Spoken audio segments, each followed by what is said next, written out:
가득하시기를 축복합니다. 이제 오순절 날이 이르렀다라고 이렇게 이야기합니다. 오순절날은 이제 6월절로부터 50일이 지난 날이 이제 오순절입니다. 오순절은 이제 6월절로부터 50일 이후인데, 오순절은 밀을 수확하는 날이고, 6월절, 그러니까 오순절 50일 전의 6월절은 이스라엘 백성들이 출애굽할 때에 모든 애굽의 큰 자들, 장자들은 하나님의 천사가 임하셔서 그들을 다 죽여버리는, 장자들을 죽여버리는 그런 일이 있었는데, 이스라엘 사람들의 집에는 어린 양의 피가 문 인방과 설주에 발라져 있어서 천사가 그 집들을 뛰어넘어갔다라고 해서 6월 넘어갔다라는 의미로 6월절이고, 이날은 보리를 추수하는 날입니다. 그래서 오순절날이나 6월절날이나 다 추수와 관계가 있습니다.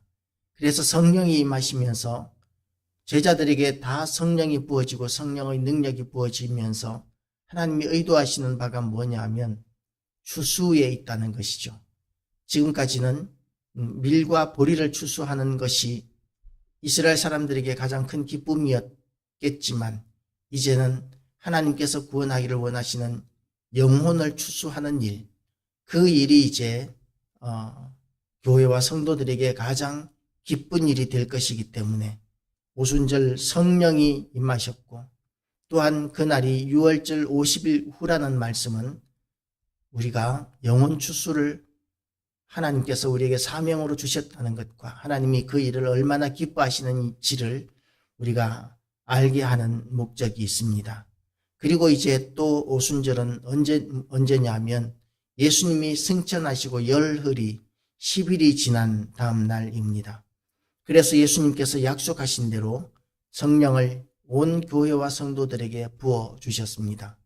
구약시대에도 성령이 당연히 계셨고 천지 창조하실 때도 성령이 당연히 계셨지만, 그러나 그때는 예수님 이전에 오순절 이전의 성령의 역사하심은 극히 제한적으로 소수의 사람들에게, 선지자나 또는 제사장이나 왕이나 하나님께서 택하신 특별한 몇 안 되는 사람들에게 임하셔서 역사하셨는데, 그런데 이제부터는 교회가 시작되면서 누구든지 지금 마가의 다락방에 모여있는 120명이나 되는 성도들 한 사람도 빠짐없이 모두에게 성령이 임하고 있기 때문에 성령의 역사가 이전과는 비교도 할 수 없을 만큼 풍성해지고 강력해지고 있다는 것이죠. 그래서 호련히 하늘로부터 급하고 강한 바람 같은 소리가 있어 그들이 앉은 온 집에 가득하며, 하나님의 임재의 상징이 있습니다. 구름이 하나님의 임재의 상징입니다. 그리고 또한 바람이 하나님의 임재의 상징입니다. 그리고 또 하나가 불이 하나님의 임재의 상징입니다. 지금 성령이 임하시는데 호련히 하늘로부터 급하고 강한 바람 같은 소리가 있어 그들이 앉은 온 집에 가득하며 라고, 이렇게 불과 바람이 임함으로 말미암아 이제 성령이 임하시는 하나님의 임재가 그 예배의 자리에 120명이 기도하는 자리에 임하고 있는 것을 우리에게 가르쳐주고 있습니다. 그런데 그 임하는 모양이 급하고 강한 바람 같은 소리가 있어 하나님의 복음을 전하는 데 있어서 급하고 강한 그런 하나님의 은혜와 능력이 임한 것과 함께, 또한 복음을 전하는 것이 얼마나 급한 일인가에 대한 그런 상징을, 그런 의미를 우리에게 가르쳐주고, 그리고 또한 임하는 모양이 마치 불의 혀처럼 갈라지는 것들이 그들에게 보여 불의 혀처럼 갈라지는 그런 형상으로 성령이 지금 임하시고 있습니다. 불의 혀처럼 갈라지는 형상이라는 것은 이제 그 불이 강력하게 임하는데 혀처럼 임하였다는 불의 혀, 그러니까 하나님을 믿는, 하나님으로부터 사명을 받은 사도들과 또한 초대교회 성도들의 혀는 그냥 혀가 아니라 불을 토하는 혀, 불을 선포하는 혀, 불과 같은 혀가 되는 것이죠. 그 불과 같은 혀로 하나님의 말씀을 대언하게 될 때에 하나님의 능력이 나타나고 임재가 나타나고 역사가 나타나게 되는, 그래서 성령이 임하신 사람의 그 입술에서 선포되어지는 말씀이 단 한마디도 땅에 떨어지지 않고 온전히 하나님의 영광을 드러내는 말씀이 되게 하는 것이 성령의 임하신 목적이고, 또한 그렇게 말씀이 땅에 떨어지지 않게 하시는 그런 하나님의 목적은 영혼을 구원하시고 건지시기 위하십니다 라는 것이죠. 그래서 우리는 복음을 전하기 위하여 우리는 불의 혀같이 임하시는 성령의 임하심을 받아야 합니다. 그렇게 불의 혀같이 임하는 성령이 임하시고 나니까 그들이 방언을 말하기 시작합니다. 그들이 다 성령의 충만함을 받고 성령이 말하게 하심을 따라 다른 언어들로 말하기를 시작하니라. 갖가지 언어들로 이제 이 성령을 받은 사람들이 방언을 말하기를 시작합니다.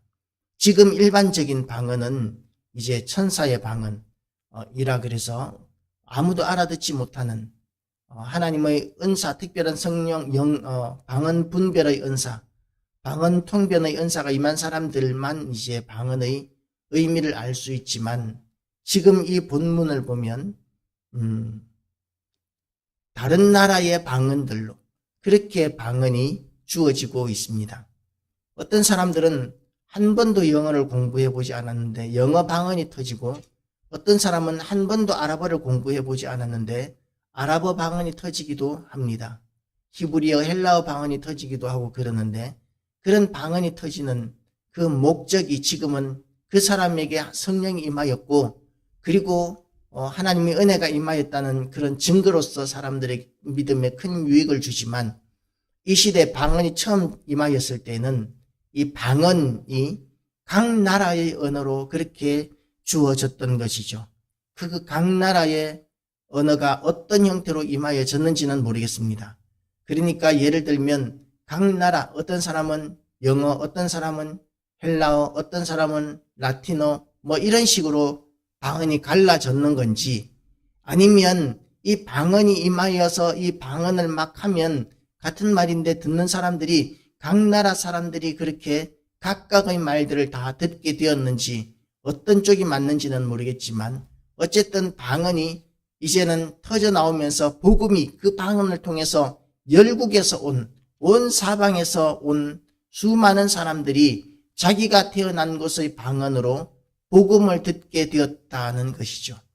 그래서 이 사람들은 신기하게 여깁니다. 자기가 태어나서 그곳의 말을 쓰기 때문에 유대인들이 사용하는 아람어는, 그 당시에 유대인들은 아람어를 사용하고 있었는데 아람어에는 익숙하지 않았는데, 지금 제자들이 다락방에서 성령을 받고 나니까 하고 있는 말들이 아람어가 아니라 각각 자기 나라들, 수많은 열국에서 열방에서 온 사람들 태어난 그 열방의 언어가 이제 선포되어지고 있는데, 그 내용이 복음이라는 것이죠. 그래서 이 사람들은 참으로 놀랐을 것입니다. 자기들 나라에 한 번도 가본 적이 없는 사람들이 지금 방언을 통해서 자기들의 나라의 말로 그렇게 복음을 선포하는 일은 정말 놀랍고 기이한 일이었을 것입니다. 그래서 이 소리가 나며 큰 무리가 모여 각각 자기의 방언으로 제자들이 말하는 것을 듣고 소동하여 다 놀라 신기하게 여겨 이르되, 보라, 이 말하는 사람들이 다 갈릴리 사람이 아니냐? 우리 각 사람이 난 곳 방언으로 듣게 되는 것이 어찌 됨이냐? 그러면서 이제 자기들이 온 곳의 방언들을, 온 지역을 이야기합니다. 우리는 바데인과 메데인과 엘람인과 또 메소포타미아, 유대와 갑바도기와 본도와 아시아, 부르기아와 밤빌리아, 애굽과 및 구레네에 가까운 리비아, 여러 지방에 사는 사람들과 로마로부터 온 나그네 곧 유대인과 유대교에 들어온 사람들과 그레데인과 아라비아인들이라. 이렇게 많은 지역의 사람들이 이제 예루살렘의 절기를 지키기 위하여 왔는데, 그들은 하나님 앞에 제사를 드리는 목적으로 왔지 그 이상의 것을 기대하기는 어려웠습니다.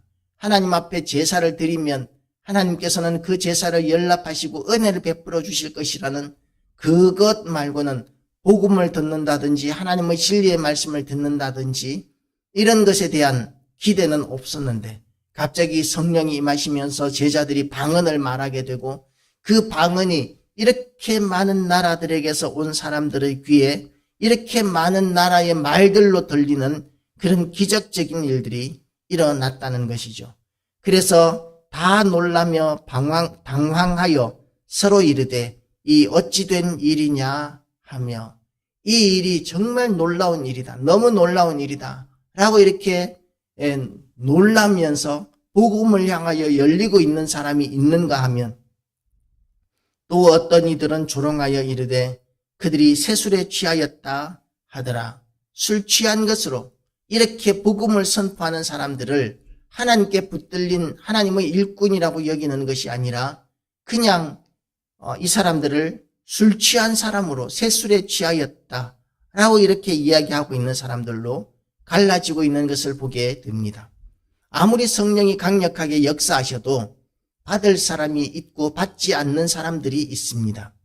받을 사람들은 성령이 감동으로 말미암아 너희가 그 은혜를 인하여 믿음으로 말미암아 구원을 얻었나니 이것이 너희에게서 난 것이 아니요 하나님의 선물이라 행위에서 난 것이 아니니 이는 누구든지 자랑치 못하게 하려 함이라는 그런 에베소서의 말씀처럼 이 마음을 감동하심으로 말미암아 성령으로 말미암아 믿게 하시고 성령으로 말미암아 구원하시는 그런 놀라운 역사들이 나타나는 일에 있어서도 성령으로 말미암아 믿게 된 사람들만 구원을 얻게 되는데 어떤 사람들은 그 마음을 완고하고 완악하게 함으로 말미암아 제자들이 선포하는 이 복음을 술 취했기 때문에 하는 술주정이라고 여기는 그런 사람들로 나뉘어지고 있는 것을 보게 됩니다.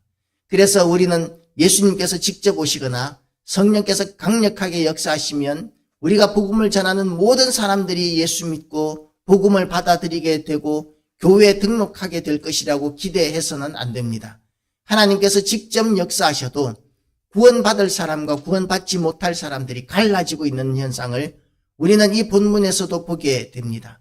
믿음을 받아들이지 않는 사람, 예수님을 받아들이지 않는 사람들은 어떤 기적이 있어도 받아들이지 않습니다. 예수님께서 살아계실 때에 오병이어의 기적을 행하셨고 그때까지 단 한 번도 소경이 나은 적이 없었는데 눈먼 사람을 치료하시는 역사, 그리고 나만 장군 말고는 문둥병자가 나은 적이 없었는데 나만 장군을 치료하시고 그리고 또 있었네요. 모세에게 하나님께서 확신을 주시기 위하여 손에 문둥병이 바라게 하셨다가 낫게 하셨던 그런 정도 말고는 이 문둥병 나은 사람에 대한 이야기가 구약에는 없었는데, 그런데 그런 놀라운 일들, 문둥병자를 치료하고 중풍병자를 치료하고 안전뱅이를 일으키고 이런 말로 다 할 수 없는 너무나 많은 기적들을 예수님께서 행하셨는데 그런 모든 기적에도 불구하고 예수님이 하나님의 아들이신 것에 대하여 바리새인과 제사장들은 또한 사두개인들은 믿지 못하고 받아들이지 못하고 결국은 예수님을 십자가에 못 박아 죽이는 그런 때까지 나아갔던 것을 우리는 성경을 통해서 알고 있습니다. 그래서 우리가 성령으로 말미암아 복음을 받아들이고 예수님을 믿게 해주신 그 은혜에 우리는 감사해야 합니다. 우리보다 잘난 사람들이 그렇게 많고 그 모든 사람들에게 복음이 전해졌을 텐데 아마 우리나라에서 복음을 한 번도 접해보지 못한 사람은 없을 것입니다. 전도지, 굴러다니는 게 전도지인데 그런 사람들, 모든 사람들이 우리보다 훨씬 잘나고 똑똑한 사람들도 구원을 받지 못했는데 우리를 구원하신 하나님께 우리는 찬양과 경배와 영광을 올려드려야 할 것이고, 그리고 또한 하나님께서 기뻐하시는 그 영혼을 구원하는, 영혼을 건지는 그 일을 위하여 우리도 하나님 앞에서 충성하고 헌신하였던 제자들과 같이 또한 예수 그리스도와 같이 그 남은 사역들 이어받아서 복음을 전하고 또 다른 사람들에게 하나님 나라를 소개하고 그리고 그들이 구원 얻게 만드는 그 너무나 존귀한 사명을 우리에게 주셨는 줄 알고 그 일에 오늘도 충성하겠다고 새롭게 결단하는 우리 모든 교회와 성도 되시기를 주님의 이름으로 축복합니다. 기도하십시오.